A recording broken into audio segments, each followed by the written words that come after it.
किसी भी बड़े परिवर्तन के लिए मन स्थिति को मजबूत करना सबसे ज़्यादा आवश्यक होता है। किसी भी सफलता में आपकी सफलता तभी अनिवार्य रूप से सुनिश्चित हो सकती है जब आप अपनी मन स्थिति को मजबूत रखते हैं, अर्थात मन को जगाना बहुत ज़रूरी है। कोई भी जीत मन के जगाने पर ही सुनिश्चित हो सकती है। आपको ज्ञात होना चाहिए कि केवल पढ़ने से ही सफलता प्राप्त नहीं की जा सकती है, बल्कि मन के को जगाने से, संकल्प शक्ति को मजबूत रखने से और अंततः यह मान लेने से कि हम बहुत बेहतर करने जा रहे हैं, इससे आपके एक्यूरेसी में, इससे आपकी परिशुद्धता में बहुत बड़ा बदलाव होता है। अब जबकि आपके एग्ज़ाम का एक दिन रह गया, अर्थात कल आपका एग्ज़ाम है, ऐसी स्थिति में अब यूपी पीसीएस एग्ज़ाम देने वाले सभी विद्यार्थियों से मेरा आग्रह है कि अब आप पढ़ने पर जोर नहीं दीजिए। लास्ट मोमेंट जब आता है तो व्यक्ति को अपने संकल्प शक्ति और मन स्थिति को जगाना होता है, अपने मन से जीतने की आवश्यकता होती है, ताकि जो कुछ भी आपने साल, 2 साल या कई सालों से जो कुछ भी आपने पढ़ा है वो सारी चीज़ें आसानी से एग्ज़ाम में याद आ जाएं और कहीं उस पर कहीं वो सब आप भूल ना जाएं। ज़्यादा प्रेशर होने से व्यक्ति वह भी भूल जाता है जो वो जानता है, इसलिए प्रेशर में आने की आवश्यकता नहीं है। आप सभी लोगों से मेरा आग्रह है कि अब लास्ट मोमेंट पे आपको क्या करना है।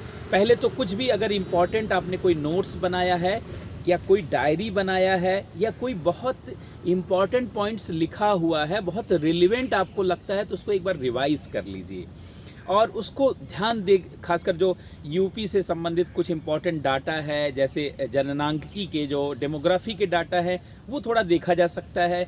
तमाम पक्षी विहार या वन्य जीव अभ्यारण्य या राष्ट्रीय पार्क, बहुत ज़्यादा तो है ही नहीं यूपी में, लेकिन उसको आप देख सकते हैं लास्ट मोमेंट पे।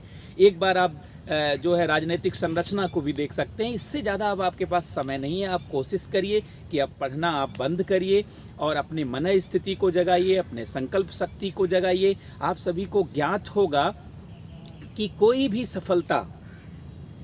सफलता तभी पाई जा सकती है जब परिशुद्धता को, प्रिसाइजनेस को मेंटेन करके रखा जाए।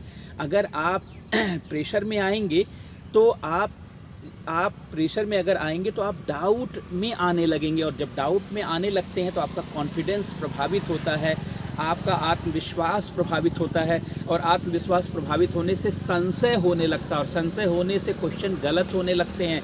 कोई भी व्यक्ति इसलिए असफल नहीं होता, मैंने बार बार कहा है, कोई भी व्यक्ति इसलिए असफल नहीं होता कि उसे बहुत कठिन प्रश्न नहीं आ रहे होते हैं या वह बहुत बड़े बड़े प्रश्नों को नहीं जानता है, बल्कि इसलिए असफल होता है कि वो जो जानता है उसमें सिली मिस्टेक कर देता है और डाउट पैदा हो जाता है, जिसके नाते बी ऑप्शन सही है या सी सही है या डी सही है, वो उसी में से बी के बजाय सी लगा देता है, सी के बजाय डी लगा देता है और डी के बजाय ए लगा देता है।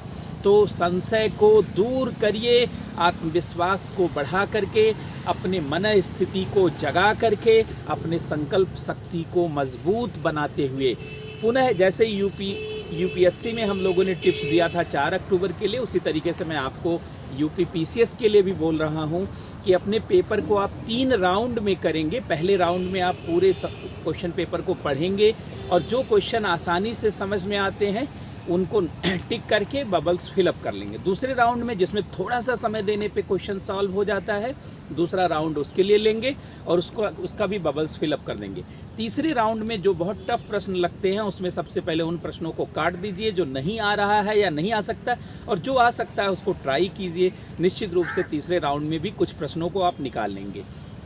चूँकि जब से निगेटिव मार्किंग आई हुई है तब से बहुत ज़्यादा प्रश्न करना कोई बहुत ज़्यादा बुद्धिमत्ता नहीं है।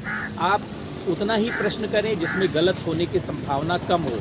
आईएएस के एग्ज़ाम में भी कई बार सुझाव देने के बाद भी बहुत सारे स्टूडेंट ने ज़्यादा क्वेश्चन कर दिया, 80 क्वेश्चन, 85 क्वेश्चन, 90 कर दिया, उनके बहुत ज़्यादा नेगेटिव हो गए। मैं इतने वर्षों के अनुभव के बाद आपको बता रहा हूँ कि कोई ऐसा रॉन्ग स्टेप ना लीजिए।